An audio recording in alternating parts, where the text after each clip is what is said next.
आप सभी का सुपर कंसेप्ट क्लासेस में स्वागत है। और आज की इस वीडियो में हम लोग क्लास 12 पॉलिटिकल साइंस के मॉडल सेट 2 का कंप्लीट सॉल्यूशन करने वाले हैं। और इससे पहले मैंने आपको पॉलिटिकल साइंस के मॉडल सेट 1 का कंप्लीट सॉल्यूशन करा दिया है। अगर आपने उस वीडियो को नहीं देखा है तो सबसे पहले आप लोग उस वीडियो को देख लीजिएगा। तो आप लोग वीडियो पर बने रहिएगा। अगर वीडियो पसंद आता है तो वीडियो को लाइक कर दीजिएगा और जितना हो सके इस वीडियो को अधिक से अधिक शेयर करें ताकि हर एक तक ये वीडियो पहुंच जाए। और अगर आप लोग हमारे चैनल पर नए हैं तो चैनल को सब्सक्राइब करने के साथ साथ बेल के आइकन को प्रेस कर दीजिए, क्योंकि आपका जितना भी मॉडल पेपर आया हुआ है, चाहे किसी भी सब्जेक्ट का हो या फिर किसी भी क्लास का हो, आपको कंप्लीट सॉल्यूशन इसी चैनल में मिल जाएगा। तो देखिए यहाँ पर आगे कुछ सामान्य निर्देश दिया गया है, जिसे आप लोग देख सकते हैं। यहाँ पर देख लीजिए, यहाँ पर कुछ सामान्य निर्देश दिया गया है। एक एक करके हम लोग डिस्कस कर लेते हैं कि यहाँ पर एक्चुअल में दिया क्या गया है। देखिए यहाँ पर जो भी क्वेश्चंस होंगे, आप लोग जिस भी प्रश्न का उत्तर देंगे अपने शब्दों में दीजिए, एकदम सिंपल और इजी लैंग्वेज में देने का कोशिश करिए। और यहाँ पर अगर देखा जाए तो टोटल मिलाकर 19 क्वेश्चन है, यानी कि 19 प्रश्न है। क्वेश्चन नंबर 1 से लेकर क्वेश्चन नंबर 7 तक जो है ये हमारा लघु उत्तरीय प्रश्न है। और यहाँ पर कुल मिलाकर 7 क्वेश्चन है और 7 में से मात्र आपको 5 ही क्वेश्चन का आंसर देना है। एक क्वेश्चन के लिए आपको यहाँ पर 2 अंक दिया जाएगा, यानी कि 2 नंबर दिया जाएगा। आगे देखिए, आगे आपका यहाँ पर और क्या दिया गया है, जैसे कि आप लोग यहाँ पर देख सकते हैं। जो हमारे पास जो क्वेश्चन नंबर 8 से लेकर क्वेश्चन नंबर 14 तक जो है ये हमारा लघु उत्तरीय प्रश्न है, ठीक है। और यहाँ पर भी हमें मात्र 5 ही क्वेश्चन का आंसर देना है और लगभग 50 शब्दों में देना है, ठीक है। और यहाँ पर एक क्वेश्चन के लिए यहाँ पर हमें 3 अंक दिया जाएगा, यानी कि 3 नंबर दिया जाएगा।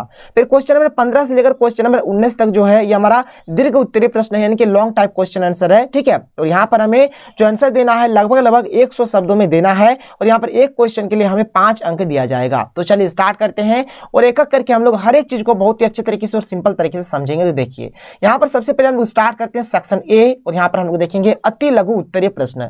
तो जो हमारे पास जो सबसे पहला क्वेश्चन है, क्वेश्चन नंबर 1 क्या है कि भारत के प्रथम उप प्रधानमंत्री कौन थे। देखिए भारत के जो सबसे पहले जो प्रधानमंत्री थे, अगर प्रधानमंत्री का अगर बात किया जाए तो प्रधानमंत्री कौन थे, तो पंडित जवाहरलाल नेहरू थे। कौन थे? पंडित जवाहरलाल नेहरू थे। और यहाँ पर उप प्रधानमंत्री के बारे में पूछा गया, तो उप प्रधानमंत्री कौन थे सबसे पहले, तो सरदार वल्लभ भाई पटेल। कोई दिक्कत नहीं है। आगे देखिए क्वेश्चन नंबर 2 क्या है कि भारत में द्वितीय आम चुनाव कब हुआ, तो 1957 में द्वितीय आम चुनाव हुआ था। क्वेश्चन नंबर 3 क्या है कि योजना आयोग का अध्यक्ष कौन होता है, तो प्रधानमंत्री। योजना आयोग का अध्यक्ष कौन होता है, तो प्रधानमंत्री होता है, याद रखिएगा। आगे चलिए सर, आगे देख लीजिए क्वेश्चन नंबर 4। तो देखिए यहाँ पर क्वेश्चन नंबर 4 यहाँ पर हमें क्या दिया गया है, तो क्वेश्चन नंबर 4 है कि जय जवान जय किसान का नारा किसने दिया। तो ये जो नारा है किन्होंने दिया है, तो लाल बहादुर शास्त्री ने दिया है। क्वेश्चन नंबर 5 है कि विश्व मानवाधिकार दिवस कब मनाया जाता है, तो 10 दिसंबर को मनाया जाता है।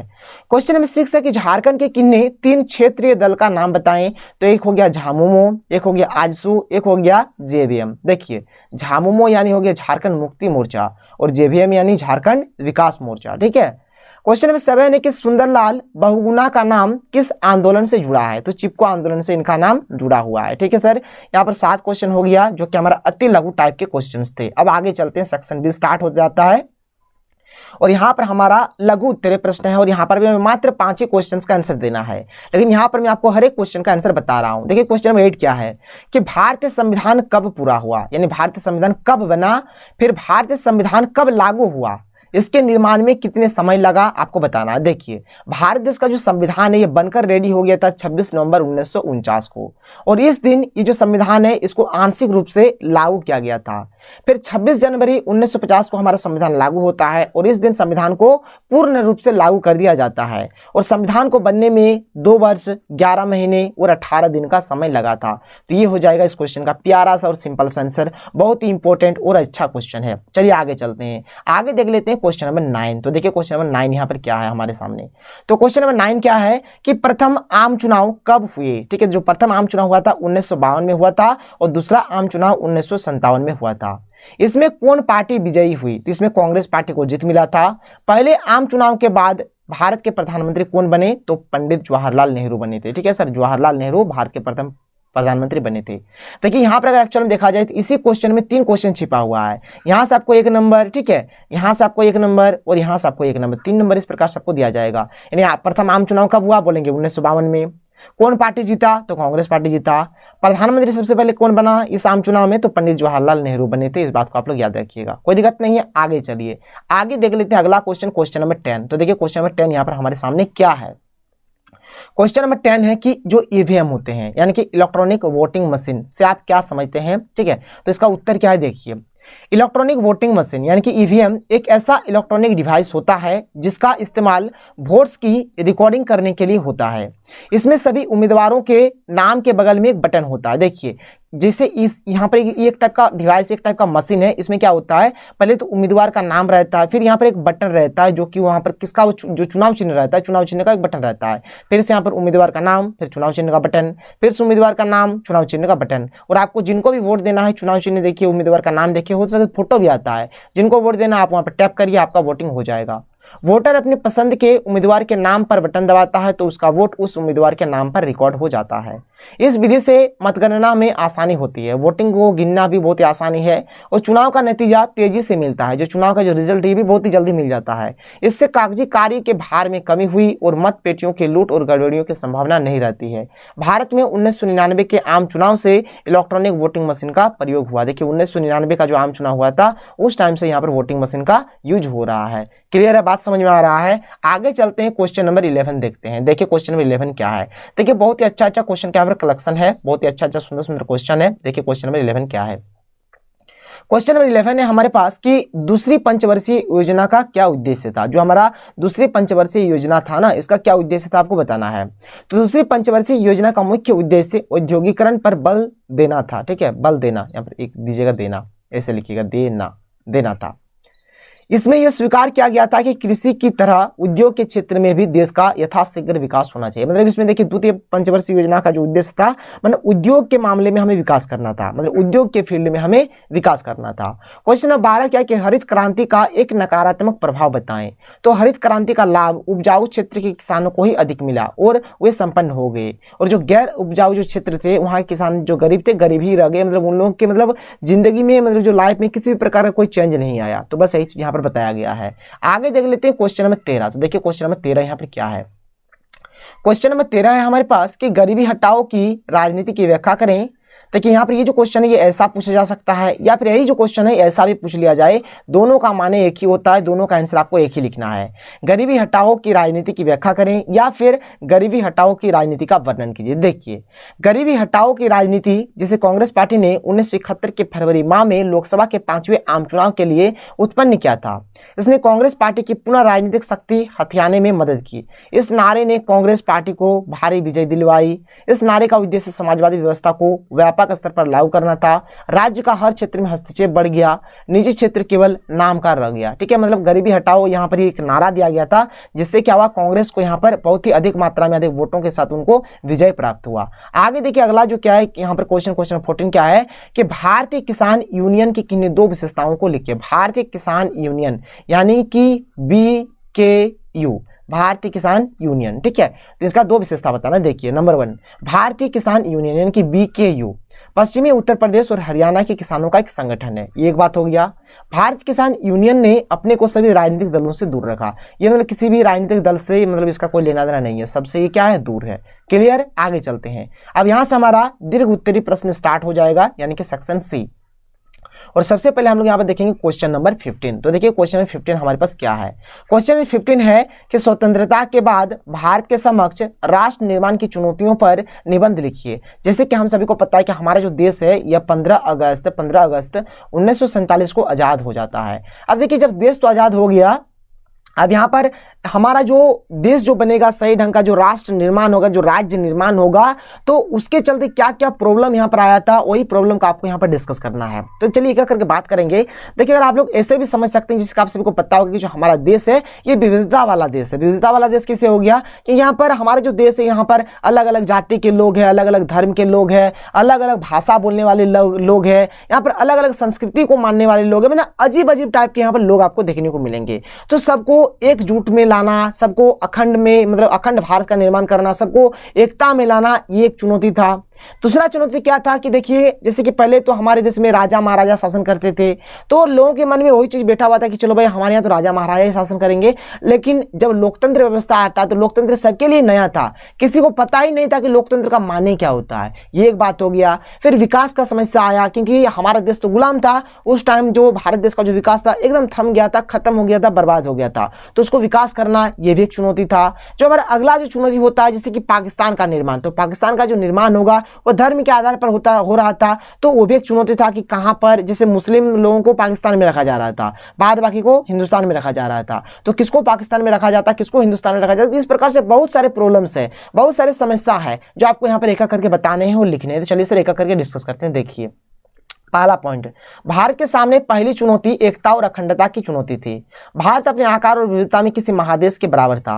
यहाँ विभिन्न भाषा, संस्कृति और धर्मों के अनुयायी रहते थे। इन सभी को एकजुट करने की चुनौती थी। ठीक है, मतलब सबको यहाँ पर जैसे सब कोई एकता में रहे, ठीक है, मतलब अखंड भारत का निर्माण हो, ये पहला चुनौती था। अगला चुनौती हमारे क्या है, देखिए कि दूसरी चुनौती थी लोकतंत्र को कैसे स्थापित किया जाए, क्योंकि भारत में लोगों को लोकतंत्र का मतलब ही नहीं पता था कि लोकतंत्र आखिर कहते किसे हैं। घर घर जाकर लोगों को लोकतंत्र का मतलब समझाना था, क्योंकि लोग तो राजा महाराजाओं को ही अपना सब कुछ मानते थे। ऐसे में लोगों को लोकतंत्र का मतलब समझाना बहुत मुश्किल था। मतदाता सूची बनानी थी, चुनाव क्षेत्र का सीमांकन भी करना था, और इस तरीके से लंबी तैयारी के बाद पहले चुनाव सन 1952 में हुए। इसलिए चुनाव करवाना और लोकतंत्र अपनाना किसी चुनौती से कम नहीं था। ठीक है, ये तो एक बात हो गया। आगे देखिए अगर विकास का बात किया जाए तो देखिए हम विकास का बात करते हैं।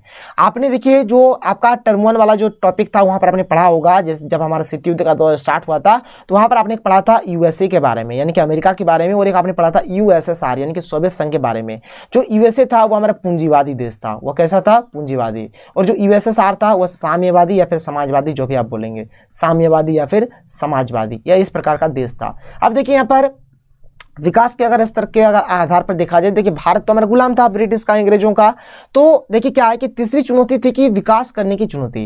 अंग्रेजी शासन की वजह से भारत बहुत ज्यादा पिछड़ गया था। अब हमें तेजी से तरक्की करके आगे बढ़ना था। तरक्की करने या फिर विकास करने के दो रास्ते थे, एक तो अमेरिका का पूंजीवादी वाला रास्ता था और दूसरा सोवियत संघ का समाजवादी वाला रास्ता था। अब किसमें जाया जाए ये एक समस्या है कि हम लोग यूएसए जैसा जाएंगे या फिर यूएसएसआर जैसा जाएंगे, यानी पूंजीवादी को अपनाएंगे या फिर समाजवादी या फिर साम्यवादी को अपनाएंगे। तो यहाँ पर क्या होता है, बहुत सोच विचार करने के बाद यहाँ पर मिश्रित अपनाया जाता है, मतलब इसका भी कुछ पोर्शन लिया जाता है, इसका भी कुछ पोर्शन लिया जाता है। अब विकास करने के लिए कौन से रास्ते पर चले, अमेरिका के पूंजीवादी रास्ते को अपनाया जाए या फिर सोवियत संघ के समाजवादी रास्ते को अपनाया जाए। फिर देखिए यहाँ पर एक्चुअल में क्या होता है, मिश्रित अर्थव्यवस्था यहाँ पर लागू किया जाता है। ठीक है सर, देखिए यहाँ पर जैसे कि लिखा गया है क्या है कि को अपनाया जाए। तो विकास को लेकर यह विवाद पैदा हो गया कि भारत के विकास के लिए आखिर किस रास्ते को अपनाया जाए। लंबे विवाद के बाद भारत में मिश्रित अर्थव्यवस्था को अपनाया गया और आर्थिक नियोजन को अपनाया गया। यहाँ पर मिश्रित अर्थव्यवस्था को अपनाया गया। ठीक है, इस तरह भारत को इन चुनौतियों का सामना करना पड़ा। आजादी के तुरंत बाद बंटवारा भी हुआ। देखिए बंटवारा भी यहाँ पर हो जाता है। अब देखिए बंटवारा का क्या कंसेप्ट मैं आपको समझा देता हूँ, प्रेम से समझ लीजिए। देखिए बंटवारा का जो कंसेप्ट होता है, जिसके हमारा जो भारत देश था ना, भारत देश, देखिए भारत देश में दो प्रकार का शासन होता था। एक शासन था जहां पर ब्रिटिश शासन करता था, कहाँ कौन शासन करता था, ब्रिटिश। और एक जगह जो था जहां पर राजा महाराजा शासन करता था, राजा महाराजा।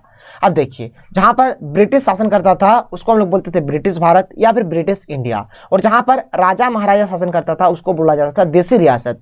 तो यहाँ पर देखिए सबसे पहले जो बंटवारा स्टार्ट होता है ब्रिटिश भारत से स्टार्ट होता है, यानी कि ब्रिटिश इंडिया से स्टार्ट होता है। बोला जाता है कि यहाँ पर जो हमारा बंटवारा होगा धर्म के आधार पर होगा। मुस्लिम को पाकिस्तान बना दिया जाएगा, जहां पर मुस्लिम लोग हैं उनको पाकिस्तान बना दिया जाएगा, और बाद बाकी को हिंदुस्तान में ही रखा जाएगा। अब यहाँ पर देखिए समस्या ये है कि बहुत सारे लोग इसके खिलाफ भी थे कि नहीं भाई हमें पाकिस्तान में नहीं जाना, भले मुस्लिम क्यों ना हो, लेकिन बहुत सारे को जाना पड़ा। अब कोई जरूरी थोड़ी नहीं था कि जैसे कि बहुत सारा ऐसा प्रांत था, ऐसा जगह था जहां पर मुस्लिम के साथ साथ वहां पर गैर मुस्लिम भी थे, तो वहां पर भी इशू हो रहा था। तो वही चीज यहाँ पर है, आगे चलते देखते हैं, समझते हैं, बात समझ में आ जाएगा आपको। देखिए आजादी के बाद जो बंटवारा हुआ वह बहुत ही खतरनाक था, बहुत मुश्किल था, क्योंकि बंटवारा धर्म के आधार पर किया गया था और यह तय किया गया कि ब्रिटिश इंडिया में पूरे भारत को हम ब्रिटिश इंडिया ही कहते हैं। भारत के कुछ हिस्सों पर अंग्रेजों का कब्जा था और कुछ हिस्सों पर राजा महाराजा राज करते थे।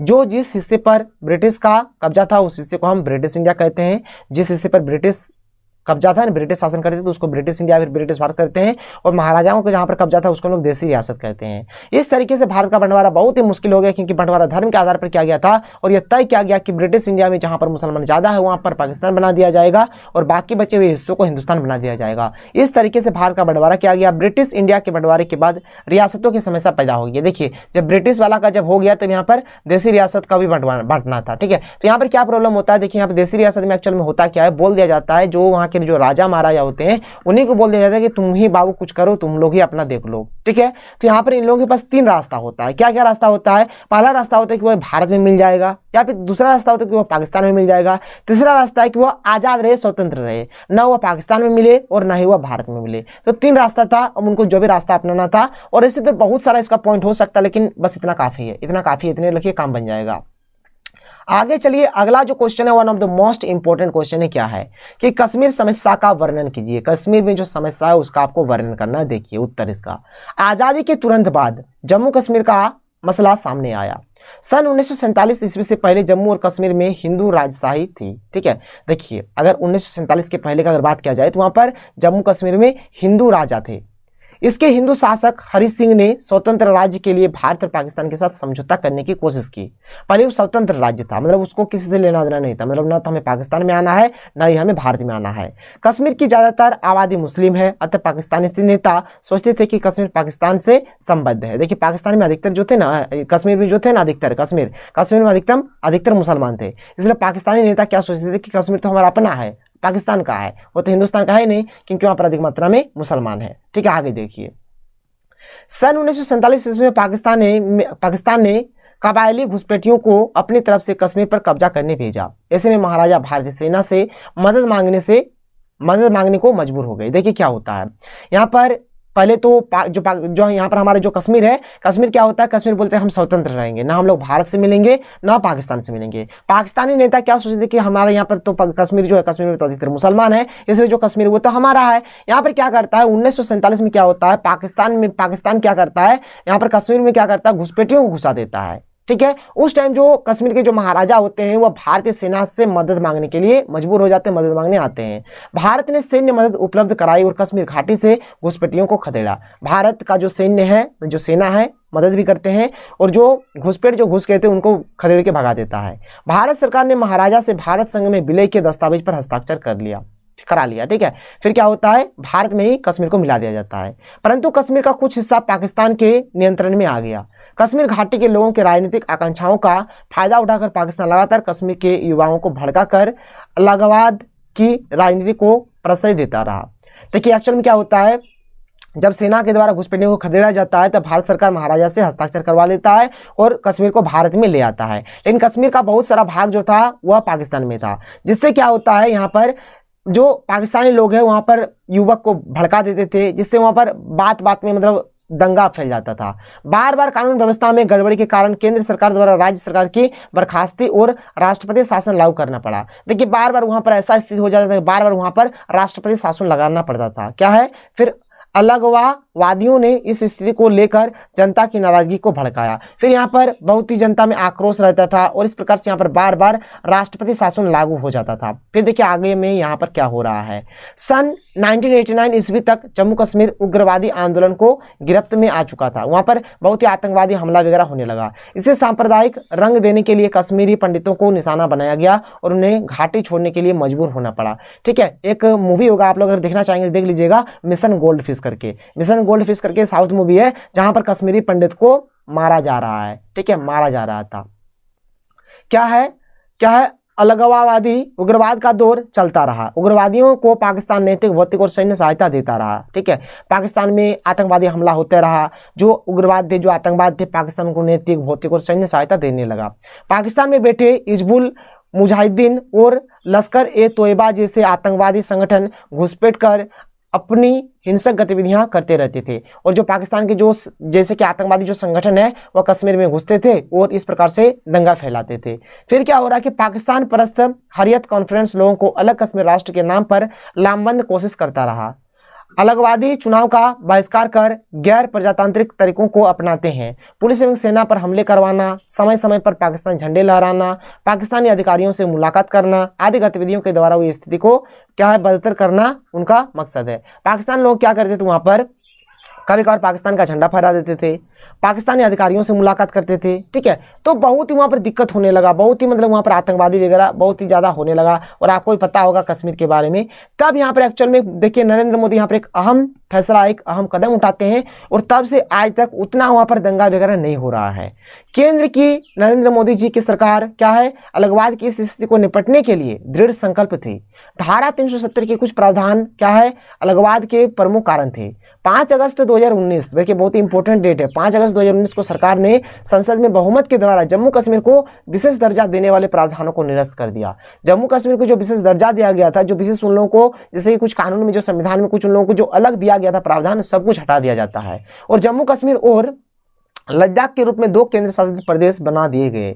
सरकार ने बड़ी मुस्तैदी से पाकिस्तान परस्त नेताओं तथा सीमा पार और आंतरिक आतंकवादियों को भड़काने वाली कार्रवाई से रोका।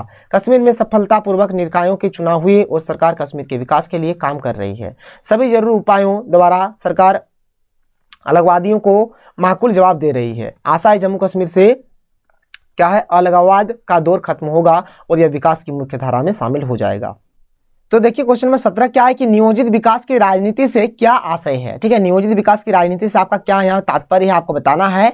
तो जनमत की आकांक्षा तथा आर्थिक विकास को ध्यान में रखकर भविष्य में विकास की योजना बनाकर उसे कार्यान्वित करने की प्रक्रिया को नियोजित विकास कहते हैं। देखिए नियोजित माने क्या होता है, यहाँ पर एक प्लानिंग के साथ हम लोग विकास करेंगे। देखिए एक्चुअली बात क्या है कि जनमत मतलब जो भी जन है, जो लोग हैं, उनका जो आकांक्षा होता है, आकांक्षा को ध्यान में रखेंगे और यहाँ पर आर्थिक विकास भी करेंगे और यहाँ पर भविष्य के लिए हम लोग विकास का जो योजना बनाएंगे और उसमें हम लोग काम भी करेंगे, उसी को बोला जाता है नियोजित विकास। अब देखिए आगे क्या है, इसके लिए सरकार भविष्य के लिए योजनाएं बनाती है और उसका सुचारू क्रियान्वयन करती है।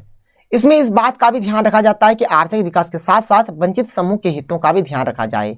जो वंचित समूह है, जिनको लाभ वगैरह नहीं मिलता है, उनको भी यहाँ पर लाभ मिले, उनका भी ध्यान रखा जाता है। बजट कर, और देखिए यहाँ पर आगे और क्या दिया गया है जिसका आप लोग यहाँ पर देख सकते हैं। तो देख लीजिए यहाँ पर आगे और क्या दिया गया है। तो जैसे कि यहाँ पर दिया गया है,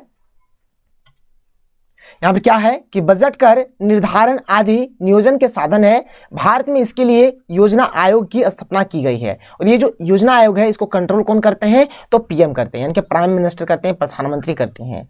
अभी से निरस्त कर नीति आयोग का गठन किया गया है। देखिए पहले इसका नाम था योजना आयोग, लेकिन अभी इसका नाम क्या कर दिया गया है, नीति आयोग, जो नियोजित विकास के लिए कार्य कर रही है। जनमत को ध्यान में रखकर केंद्र एवं राज्य सरकार के विकास से जुड़ी हुई नीतियां एवं कार्यक्रम जो नियोजित ढंग से सरकार द्वारा बनाए जाएं, चलाए जाएं तथा नियंत्रित किए जाएं, नियोजित विकास की राजनीति कहलाती है। ये हो गया आपका नियोजित विकास की राजनीति। आगे चलते हैं, अगला क्वेश्चन देख लेते हैं, क्वेश्चन नंबर 18। ठीक है, क्वेश्चन नंबर 18 देखिए बहुत ही अच्छा और सिंपल सा क्वेश्चन है। क्वेश्चन नंबर 18 क्या बोल रहा है कि दल बदल की राजनीति का लोकतंत्र पर क्या प्रभाव है। तो देखिए दल बदल एक्चुअल में होता क्या है, दल बदल क्या होगा, जैसे मान के चलिए कोई भी मतलब कोई प्रतिनिधि है, ठीक है, कोई प्रतिनिधि है, वह किसी मतलब अन्य दल से या फिर अन्य जो उसका जो चुनाव चिन्ह है उससे जीतता है और वो किसी दूसरे दल में शामिल हो जाएगा, इसी को बोला जाता है दल बदल, जिसको हम लोग आया राम गया राम भी बोलेंगे। ठीक है, देखिए क्या है, कोई प्रतिनिधि, कोई जनप्रतिनिधि किसी खास दल के चुनाव चिन्ह को लेकर चुनाव लड़े और जीत जाए और चुनाव जीतने के बाद इस दल को छोड़कर किसी दूसरे दल में शामिल हो जाए तो इसे दल बदल कहते हैं। उसके ऐसे काम से कोई सरकार बनी या गिर जाती है तो उसे राजनीतिक दल बदल का कृत्य कहते हैं। सन 1967 ईस्वी के आम चुनाव के बाद कांग्रेस को छोड़ने वाले विधायकों ने 3 राज्यों हरियाणा, मध्य प्रदेश और उत्तर प्रदेश में गैर कांग्रेसी सरकारों को बहाल करने में अहम भूमिका निभाई है। इस दौर में हरियाणा के एक विधायक गयालाल ने 2 सप्ताह के अंदर 3 बार पार्टी बदली। राजनीतिक निष्ठा की इस अदल बदल से आया राम गया राम जुमला मशहूर हुआ। ठीक है, इसको क्या बोला जाता है, आया राम गया राम जुमला। ठीक है, ये बहुत ही इंपॉर्टेंट है, मतलब एक पार्टी से जीतेगा दूसरी पार्टी में शामिल हो जाएगा। थर्ड पॉइंट यहाँ पर क्या है कि 1967 ईस्वी के चुनावों के बाद ऐसा कार्य बहुत तेजी से हुआ। उत्तर प्रदेश, हरियाणा, मध्य प्रदेश, उड़ीसा जैसे राज्यों में कांग्रेस की सरकारें गिर गई तथा उनकी जगह गठबंधन सरकारें बनी। 1971-72 ईस्वी में कांग्रेस व्यवस्था की बहाली से इस पर रोक लगी। ठीक है, आगे देखिए, आगे आपका यहाँ पर क्या दिया गया है। तो आगे है आपका यहाँ पर क्वेश्चन नंबर 19, जो कि हमारा लास्ट क्वेश्चन है।